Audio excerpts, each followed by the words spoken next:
Boa tarde a todo meu amigo, toda minha amiga. Receita tá pronto lá na mesa, tá?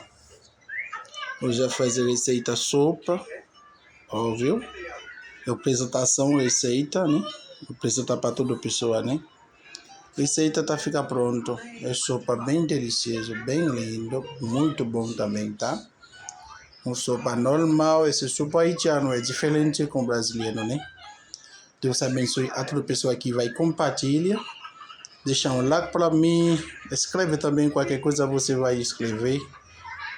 Se eu preciso de uma ajuda para fazer um sopa igual para mim, pode escrever. Eu vou ajudar você. Nous dit chaque amis nous un gros bonsoir. Nous avons un bel sopa, nous avons un bel bouillon comme ça nous porter pour. Nous portons un bel bouillon pour vous, un bel résultat bouillon.